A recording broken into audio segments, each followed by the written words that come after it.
El mejor concepto es de que el embarazo resulta mejor si la paciente se encuentra en remisión al momento de la concepción, es decir, que no hay nada de actividad. Si el embarazo se realiza cuando está activa la enfermedad, obviamente tenemos solo un 30% de poder remitirla y el 70% pues vamos a continuar con la actividad o inclusive va a empeorar. Y lo peor que le puede suceder al bebé es la actividad de la enfermedad. Como vimos, la actividad de la enfermedad nos va a producir que tengamos bebés prematuros, que tengan bajo peso al nacer, a diferencia de los medicamentos, de las alteraciones que nos pueden provocar los medicamentos, el beneficio obviamente es mayor. La mayoría de los tratamientos específicos en la enfermedad inflamatoria resultan de ser de bajo riesgo durante el embarazo, como vimos. La mesalación es segura, la prednisona es segura, la cetopenia, los biológicos son seguros en cuanto al desarrollo del embarazo, es decir, no vamos a tener prematurez ni bajo peso al nacer. Que existe puede existir, pero el riesgo se ha visto que es similar a la población general, entonces eso es bueno en ese aspecto. Que el otro aspecto, como mencionaba, pues bueno, va a ser el aspecto inmunológico del bebé, los cuales, pues bueno, ya tenemos que si ustedes están tomando o les están aplicando el biológico, pues bueno, habrá que estar checando con el gastroenterólogo y habrá que valorar suspenderlo a la semana 20. Y pues obviamente es importante una estrecha comunicación y colaboración, pues obviamente entre el paciente o la pareja, el gastroenterólogo y el ginecobstetra, pues obviamente para tomar las decisiones conjuntamente y de manera oportuna. No sé si tengan algunas preguntas.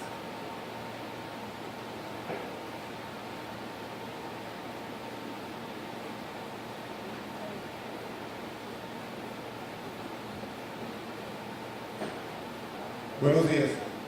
En caso de la mujer que tiene CUSI, se tiene que procurar únicamente, de preferencia, no concebir cuando la enfermedad está presente.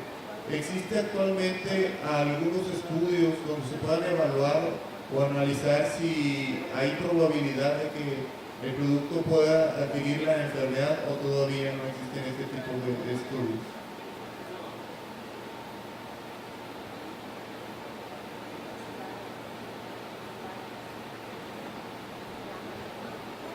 Bueno, gracias. No, bueno, actualmente existe una investigación genética a nivel de adultos.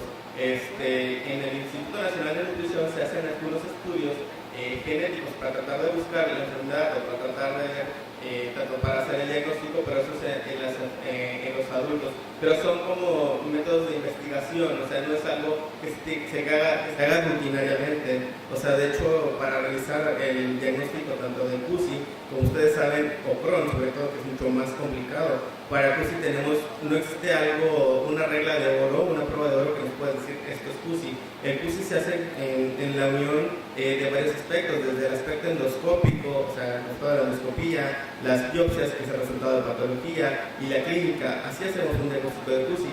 Para la enfermedad de Crohn, aparte de la endoscopía, las biopsias, que las biopsias es difícil porque las biopsias solo tomamos un poquito de tejido, que es la mucosa, y como hemos visto en la enfermedad de Crohn esta mural, nos va a afectar las 4 capas. Entonces el Crohn se vuelve más complicado para el diagnóstico. Entonces el Crohn nos echamos de armas, de métodos de imagen como la tomografía o la enteroresonancia y la parte bioquímica. Entonces, para hacer solo el diagnóstico de enfermedad de Crohn sí es difícil. Algunos estudios genéticos sí se están realizando, pero únicamente como métodos de investigación, no es algo rutinario, y mucho menos para poder detectar el bebé o el feto que está por nacer si va a desarrollar la enfermedad. Como mencionaba el doctor Bosques, no es una enfermedad que se desarrolle o que se herede directamente. De hecho, si ustedes vieron los porcentajes, riesgo de que un hijo desarrolle CUSI es muy bajo, ¿no? Es de 1.6%, y es de que desarrolla la enfermedad, no de la enfermedad. Entonces, actualmente no hay algún examen genético que se pueda realizar en un bebé para ver si trae esa alteración. Si bien en el CUSI y en general la enfermedad inflamatoria intestinal hay una alteración en los genes, que es lo que nos desarrolla la susceptibilidad ante un ambiente, pues un medio ambiente propicio, no una infección bacteriana, tabaquismo, ciertas situaciones. Pero contestando directamente a tu pregunta, no hay algo que se pueda hacer o que se pueda diagnosticar.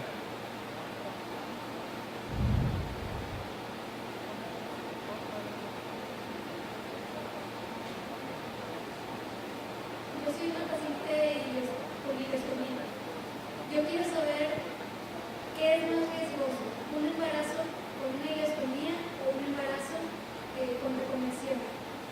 ¿Y qué tipo de especialista tengo que buscar en caso de que yo me quiera embarazar para que vigile mi embarazo? O si tiene que ser con varios especialistas.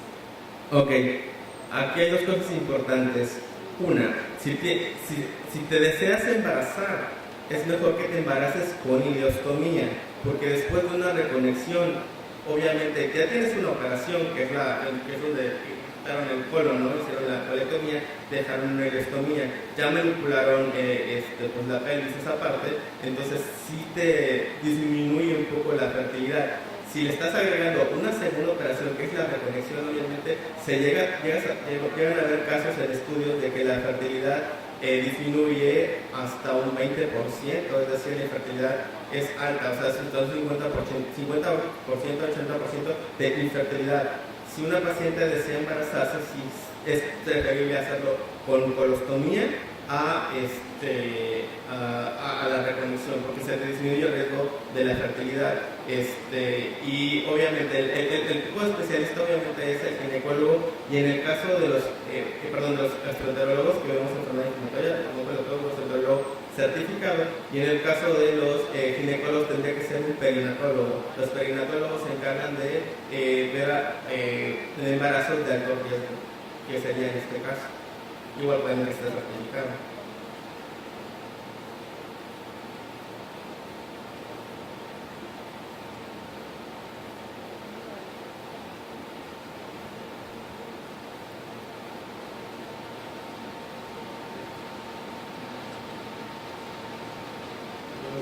Buenos días. Al inicio mencionaba unos porcentajes de riesgo que puedan hereditarios las enfermedades. Yo tengo enfermedad de Crohn y sé que más o menos un 5.6%, 5.2% hay posibilidades de que sea hereditario. La enfermedad a mí me la diagnosticaron, perdón, no sé si... No, yo creo que explico. Hace 2 años aproximadamente, sin embargo yo traía ya problemas estomacales desde hace 6 o 7 años. Mi hija, la menor, tiene 12 años. ¿Qué posibilidades hay de que ella haya heredado esa enfermedad si apenas a mí hace 2 años? Más sin embargo, me diagnosticaron una enfermedad de Crohn, pero desde hace 6, 7, quizás 8 años yo ya tenía problemas estomacales. Ok, como les explicaba en la gráfica, el porcentaje no es el porcentaje de la enfermedad, es el porcentaje de que el niño o el hijo desarrolle la enfermedad, que son cuestiones diferentes. No la hereda, o sea, no la hereda, lo que hereda es la susceptibilidad de desarrollar la enfermedad. Ese 5.6% es de que el bebé desarrolle la enfermedad ante un ambiente propicio, es decir, en caso de la enfermedad de Crohn, lo que se ha visto que sí incrementa hasta 30 veces más el desarrollo de la enfermedad es el tabaquismo. Entonces, lo que la recomendación sería es una que obviamente la niña cuando sea grande pues no fume, ¿no? A final de cuentas eso aumentaría más. Le digo, ahorita como saben, no hay una causa directamente conocida de la enfermedad. Lo que tenemos son muchas teorías y muchos factores de riesgo. Entre ellos tenemos el tabaquismo, infecciones de algunas bacterias ya conocidas. Entonces, la enfermedad per se no se hereda en la enfermedad. Se hereda la susceptibilidad a desarrollarla. Entonces, no tenemos más que pues, tratar de evitar las infecciones gastrointestinales y pues en ese caso del Crohn, pues el tabaquismo, que eso sí aumenta el porcentaje. Ahora en cuanto al tiempo, ciertamente el problema que tenemos en los pacientes con la enfermedad inflamatoria intestinal es el retraso en el diagnóstico. Tenemos mucho tiempo porque bueno, la enfermedad no es tan conocida en los médicos generales para poder sospecharla. En la enfermedad de Crohn sí tenemos retrasos de hasta 6-7 años en el diagnóstico de la enfermedad. Entonces, pues ahí sí es importante eventos como para que pues, dar a conocer la enfermedad, eventos también de actualización para los médicos generales y pues bueno, tratar de lo único que tenemos ahorita de las armas a la mano pues es la información, no estar bien informados tanto los pacientes como los médicos.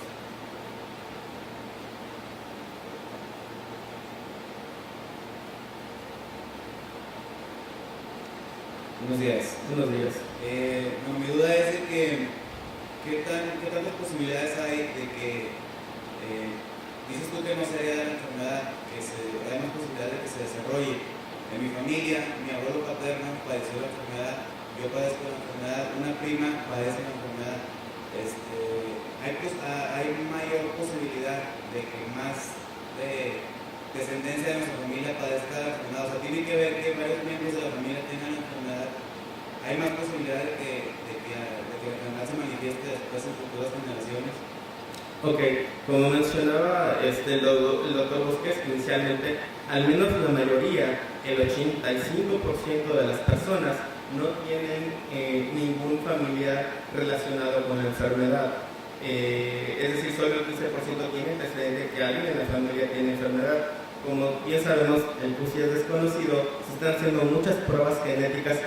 Se han reconocido algunas alteraciones en algunos genes específicos, sin embargo, el mapa del genoma humano es inmenso, es grandísimo, entonces debe de existir alguna alteración en algún otro gen que a lo mejor sí transmita esa susceptibilidad y que los factores de riesgo, que el medio ambiente sí sea propicio para que sí se desarrolle la enfermedad.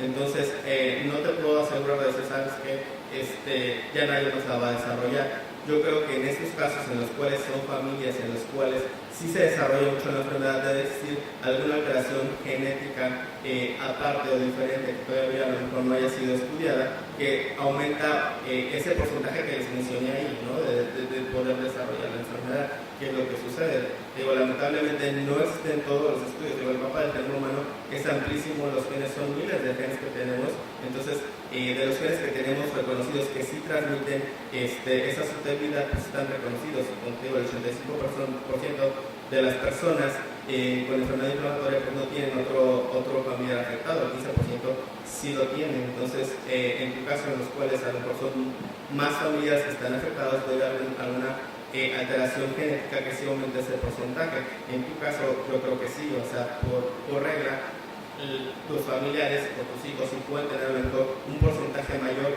Desconozco la cifra porque bueno, no está estudiada, pero sí, y lo que te repito es igual, no van a desarrollar la enfermedad, van a desarrollar la susceptibilidad, ¿no? Que al final de cuentas tiene que ver con infecciones bacterianas y en el caso con el tabaquismo, ¿no? Hay otros factores por ahí que todavía están en investigación o que están relacionadas como la resarte de la apendicectomía previa. Entonces, pues eso es de lo que podemos decir por el momento, que bueno, sí existe. Y en tu caso, pues obviamente en tus familiares pues tengan en cuenta la enfermedad, estar informados y en algún momento que tengan alguna evidencia, pues bueno, acudir con el gastroenterólogo para que realice el diagnóstico adecuado y a tiempo.